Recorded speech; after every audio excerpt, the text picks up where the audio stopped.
So I recently put out a video talking about all the benefits of keeping chickens, and there's lots of benefits, and I had people collaborate on that video and they all agree. Loads of benefits to keeping chickens.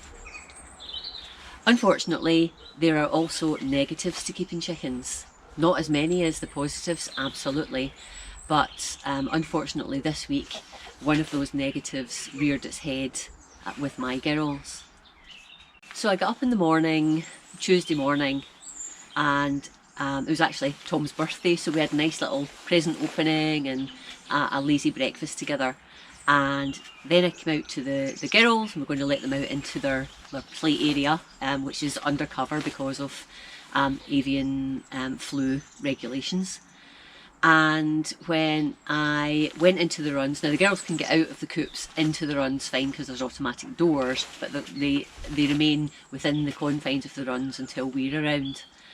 And I went to let them out of the runs, and it became apparent immediately that Beryl, my little blind hen, wasn't well at all. She hadn't come out of the coop, and normally she was first out of the coop into the run, and she was all fluffed up, head all tucked in, tail down, not really very happy at all. And that's a classic sign that your chicken is unwell. So I lifted her out of the coop and I tried to persuade her to eat some of the goodies that she likes to eat, so little kernels of sweet corn or little pieces of grape, and she will practically never refuse those. And she did. She might have eaten one kernel of corn, and that was it.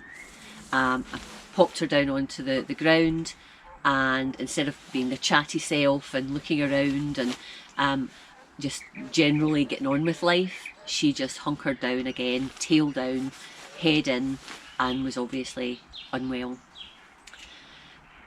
And this is a girl that has been, you know, all of them were up to the previous evening, absolutely fine, nothing to see.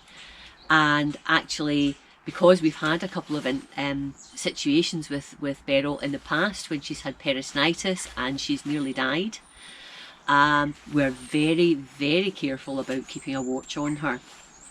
So we wanted to make sure that, you know, we want to make sure that she was okay. So there was nothing until that morning that made us think that she was unwell at all. So I contacted the avian vet I use, and I was really fortunate that I got an appointment later that morning, because one, they're a bit cautious about taking appointments and seeing poultry and waterfowl and so on, even if they're pets, because of the whole avian flu thing.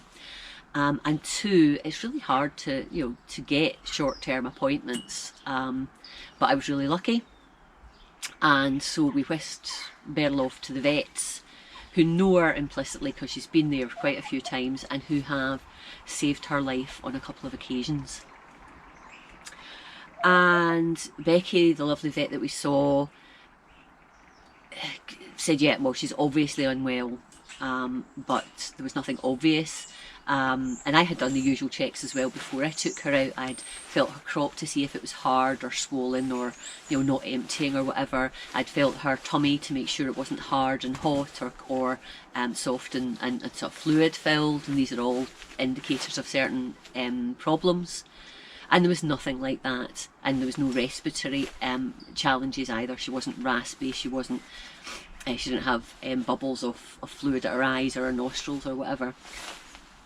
And so the vet did the same and couldn't find anything specific, but because of Beryl's history of having reproductive problems, she said, well, maybe something's happening again. Maybe she's just starting out on this sort of peritonitis again. She said the best thing that we can do is to keep her in, give her some fluids, start her on antibiotics, give her some painkillers, and just watch and see, you know, just nurse her for a little while, and then hopefully come back tomorrow and take her home and keep up with the nursing.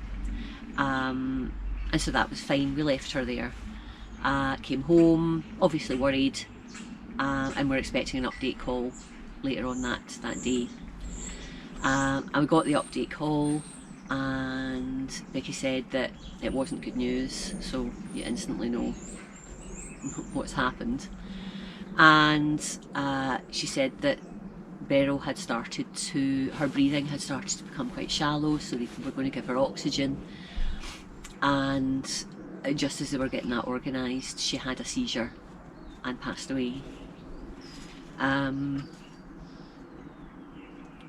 You know, you don't have chickens forever, and we've fought so hard to keep Beryl, get Beryl back from the brink on a couple of occasions, and she has been a fighter, and she's, even although she ultimately became blind, she really was, she really was enjoying her life, because that's another thing, we want them to have happy lives. We don't want them to be, unhappy in any regard if we can absolutely help it.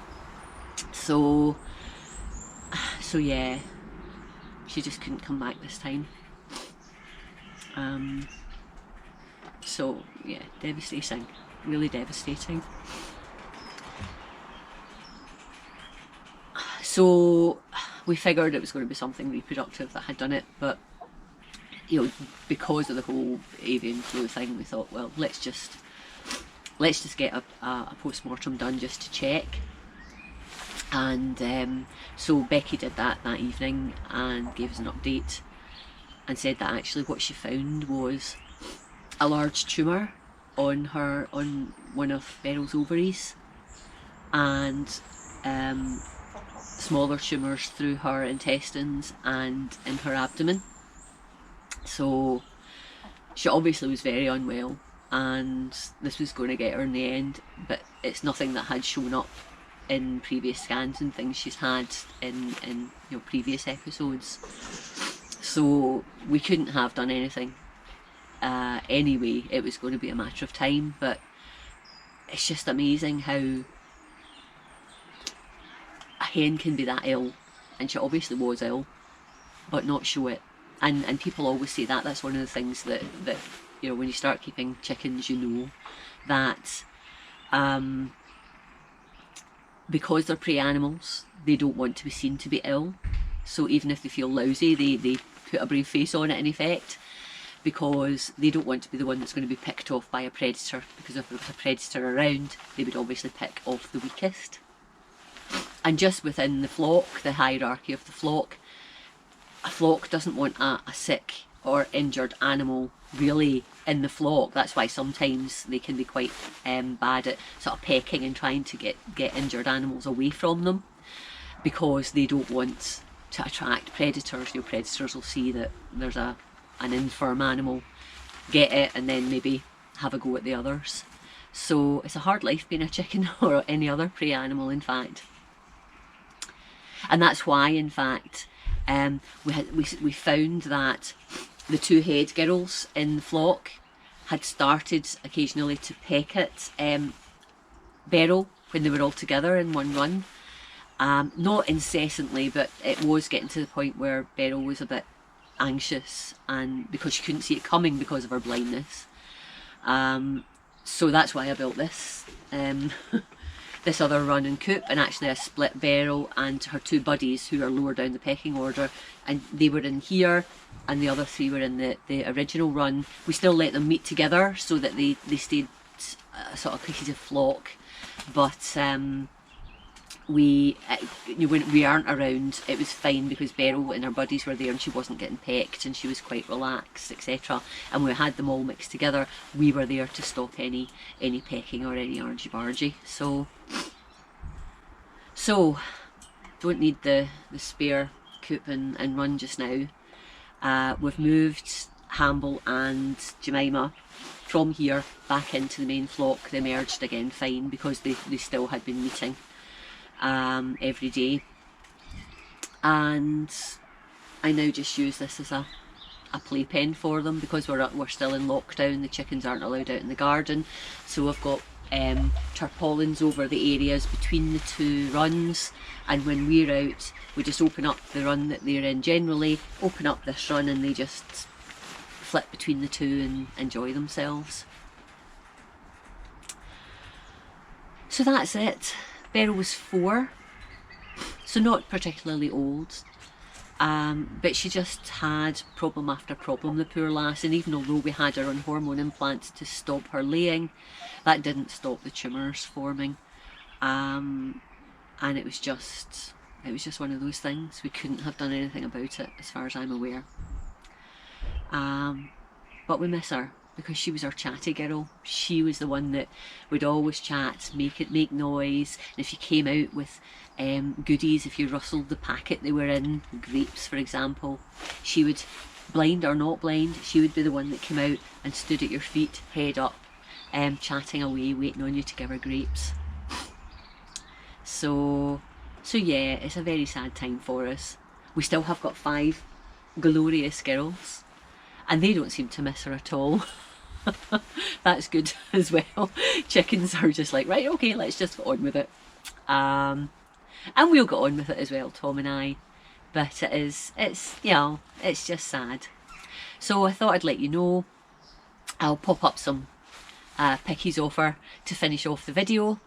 And yeah, we say goodbye to Beryl. R.I.P. darling. Miss you lots.